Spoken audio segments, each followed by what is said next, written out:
Hello. Today, I'm gonna make you bitches cultured for free. I guarantee by the end of this video, you will have at least one new song, one new art piece, one new video, one new clip, or piece of information that will change your life and make you appreciate the fact that you're alive at this time on Earth. Woo!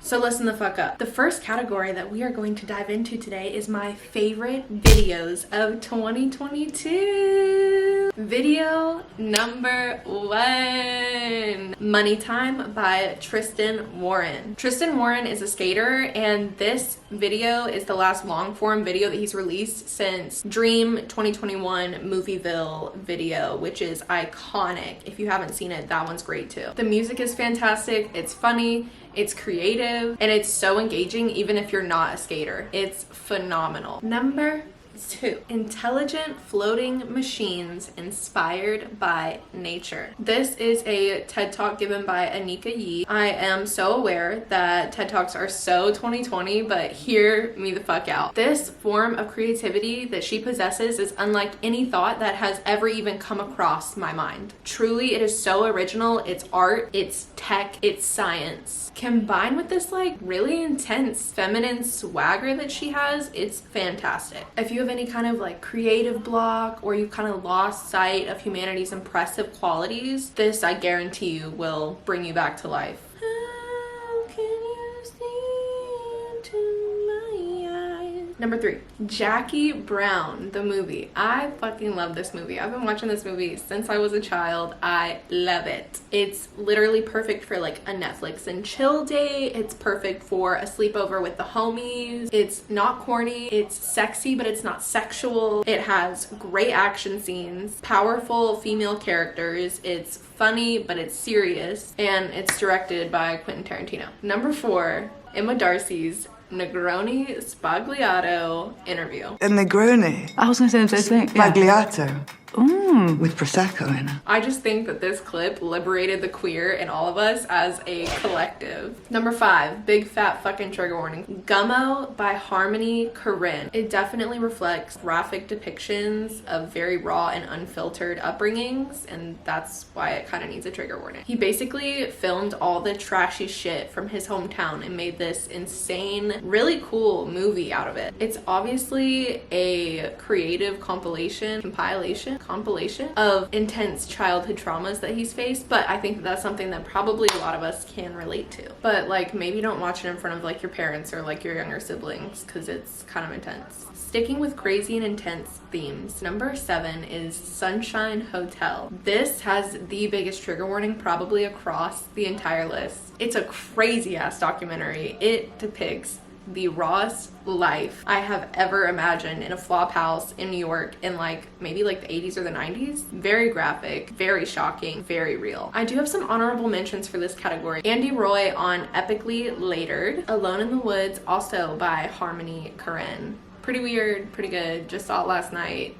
Don't really know why he made it, but it was good. Next category, baby. My favorite influencers of 2022. First up, my fam. I love her. Motivational, inspirational, relatable, funny. And honestly, if you ask me, she set the trend for moving to New York, because have you noticed how many people have been posting vlogs of them literally moving into the same building that she lived in? And you can tell it's the same building because they all have that column in the middle and the same windows and the same view. Trendsetter. Number 2, Elliot is a cool guy. Elliot is a cool guy. He fucking cracks me up. He does like graphic design videos. I don't give a fuck about graphic design. I just think he's funny as fuck. Number 3, on TikTok, foodie friend Amanda. I love her. I absolutely love food. Fun fact about me, I worked as a sous chef for many years, and I spent most of my teenage years working in kitchens. I love to see what she eats, and I love learning like all the names of the Persian foods. Number 4, Paige Wassel. Wassel Pop. She is so fucking goddamn hot to me. Sexy, bleak,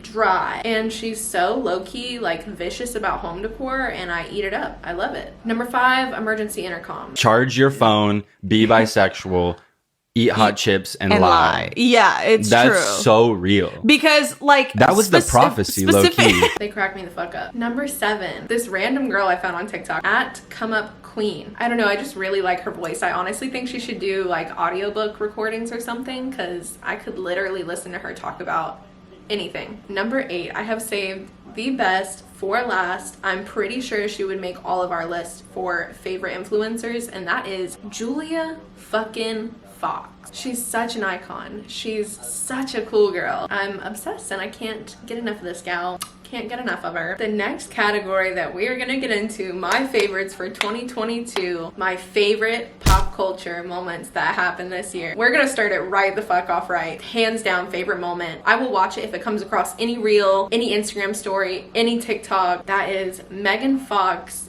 dissing Alex Cooper. I'm editing this right now and I'm not shitting you. I can't find the original video where Alex clearly goes up to Megan and tries to like say, hey, what's up? And then Megan gives her that look and then she walks away because she obviously feels shaded in. She looks back at Megan and she's like, okay, fuck you, bitch.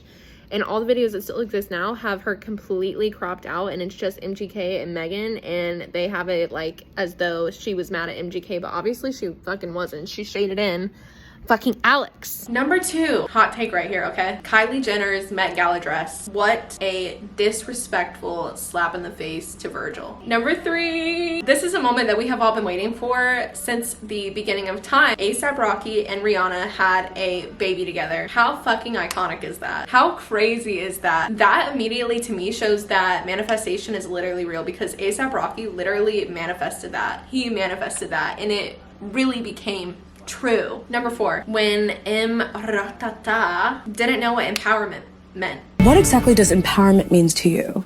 I don't know what empowerment means. Wow.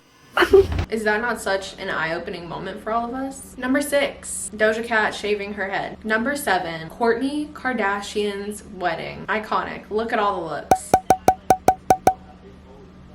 Fucking insane. Wedding of the century. Number 8, George Bush confusing Iraq and Ukraine. The decision of one man to launch a wholly unjustified and brutal invasion of of Ukraine.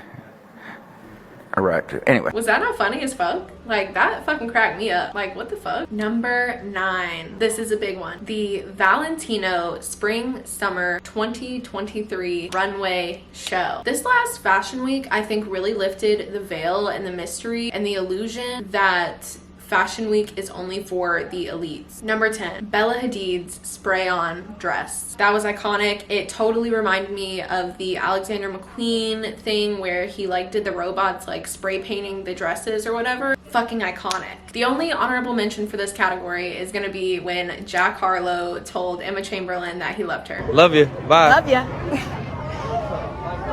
This next category is arguably my favorite category. The food that kept me living and breathing. At number 1, Persian cucumbers. I have bought them every week for a year now since I had my first one. Number 2, chili crisp. Specifically this brand. Only this brand really. The Trader Joe's one is so trash. Don't buy that. Number 3, Takis. Number 4, Coke Zero Starlight. I swear to God, I feel like I just hit the fucking meth pipe. Number 5, Marshmallow Fluff. Number 6, Moondrop Grapes. Number 7, Monte Cristo sandwiches. Number 8, Endive. Number 10, this brand of sour cream that is only available on the West Coast. Oh my God. Number 11, goddamn pickled eggs. I grew up eating them and I still love them. I feel like they get a really bad rap, just like kimchi or like pickled radishes, because they smell bad. But set your aversions aside. So interesting texturally. This next category is so important to me and so life-changing. I am talking about physical art. At number 1, we have Floater number 14, painted by Derek Adams. It is acrylic paint and collage on paper. It was originally shown at Art Basel in Miami in 2016. It's one part of his Floater series that celebrates and depicts Black bodies at leisure in unidentified bodies of water. I first saw this painting at the end of last winter at the Seattle Art Museum. I knew absolutely nothing about this painting when I walked up on it. I immediately started to cry and I could not stop. In the middle of a busy gallery, I could not stop crying. I was really missing Florida so much at the time, and I was just missing my friends. I was missing my really lazy Florida childhood where I would go swimming every single day and I would make friends with all the other kids, and I saw the colors, and the colors immediately reminded me of home. The West Coast is very dark toned and very gray. All the leaves are really dark. The mountains are really dark. There's a lot more gray even in like the architecture and stuff. It's just very dark. Everything's kind of like towering over you, and there's lots of shadows and not a lot of sunshine, and the clouds are out every fucking day. And the colors in Florida are so vibrant, and they're so beamed down on by so much sunshine, and it's beautiful here. When I saw it, I immediately felt like I was a child again, arriving at a spring for the day, and I'm looking around to scout out like, who's my next best friend? Who's playing mermaids with me today? And then I land on the subject of the painting, and it's me and her, and we're besties now. And I just felt so comforted. I didn't know at the time that it was from Florida. I didn't know that he was from the East Coast. Ugh, it's gonna make me cry. Ooh, hang on. I literally feel like in that moment I was meant to see that painting, and at the exact moment that I saw it, I immediately decided to move back to Florida, and I feel like I truly was meant to see this painting. It changed my fucking life. And it was also just the most intense interaction that I've ever had with any like painting or physical piece of art. Number 2, a little more lighthearted, angsty, and rebellious, is Bullwhip by Robert Mapplethorpe. I can't actually show it here because it's kind of vulgar, but I love how raw and grotesquely he depicted his sexuality. It's so not sexy, and it's so much more focused on the graphic reality that brings us all actual sexual pleasure. And I couldn't agree with that more. I'm not here as a woman or a partner to please you with my sexy looks. I'm here to experience pleasure of my own, and that is not always sexy. Number 3, Portrait of Pope Innocent by Francis Bacon. Bacon? I also saw this at the Seattle Art Museum. I've always really related to him and to a lot of parts of his life, but seeing it in person allowed me to experience the much darker, masculine, intense aggravation and despair that he was obviously facing throughout his life. Number 4, Narcissus Garden by Yayoi Kusama. British people always say Kusama, and American people always say Kusama. Which one is it? She showed up at the Venice Biennale and without permission sold her art out front, and it was these reflective balls, and the whole point was to sell you back the narcissism that you're bringing here with the reflection of you buying this. Right now, while I'm filming this, Art Basel in Miami is going on, and it just reminds me of the narcissism that surrounds something like that. Celebrities just flocking to the event to bring a little bit of claim to fame to the event and not to the artist actually participating. And I think it's just like today. I really adore the position that she takes in viewing herself as important and bold. I think that's really important for a lot more women to feel that way. Next up, let's get into the music. These are my favorite songs of 2022. They just kept me alive and here and took me out of reality for a second, which I really fucking appreciate. Number 1, Sweet Lady by Greedo. I just think it's such a cute little love song. It's such a little bop, and it gets me hyped up. Number 2, D&B by A$AP Rocky. Such a fucking banger. Number 3, Plan B by Meg Thee Stallion. I know some of y'all are gonna think, oh, that's so overplayed, but hear me out. You know that the first time that you heard it, the first time that she surprise performed it, you were like, oh goddamn, she fucking killed it. She looked hot as fuck. Bad bitch shit. Number 4, Higher by Thames. When Future sampled some of her music, I felt so like gratified, like, oh, everybody likes it. It is good. It's good as fuck. Number 5, Way of the Triune God by Tyler Childers. It just reminds me of like the weird old folky music that a lot of my family members used to play when I was growing up. So it's very like nostalgic sounding. Number 6, No Op Left Behind by Metro Boomin and 21 Savage. Banger. Number 7, July by Jaleel. I love Jaleel. I literally don't know if he's on steroids or what, but his energy, it seems fake. Like, it doesn't seem like it can just be coming from a human body. And it gave me a lot of motivation when I was running in Seattle, because the fucking hills there are like mountains on the road. So when I was running, I was like, ah. Number 8, In the Bedroom Dancing by Latigra. Such a cute little love song. So powerful. such a moment of self-reflection in the idea of having like an addictive personality. Number 8. This one might make me cry. Whoa. Why am I so emotional today? Hopefully I'm like about to start my period or something, because this is weird. Number 8. Talking to My Scale by Young Dolph. R.I.P. This song made me cry so goddamn hard, and I heard it right at the perfect time in my life. I was finally on a come up after such a hard year, and I was so proud of what I had accomplished with such little guidance. And the line, smoking Skittles and thanking God, remember I used to starve, was so utterly profound to me. I was literally smoking on Skittles at the time, and I was finally in a place where I wasn't starving after literally like the hardest year of my life. Like, I finally wasn't starving, and I just felt like, God, like, I fucking see you, I hear you, I feel you, and you fucking get me. Like, holy shit, like, damn, you fucking know me, dude. Nothing but love for Young Dolph. Number 9, Tallahassee Love by T-Pain. I know he's a flat earther, but just hear me out. I literally know how he felt writing that song, because that's how I felt coming back to Tallahassee. He's from Tallahassee. He's always inspired me, and I was moving back to Tallahassee, and I just felt the vibes. I'm fucking back, bitches. Better than ever. I did what I said I was gonna do. I accomplished a lot, and I'm back to get some love from the homies here in Tally. Oh, that's so cringy.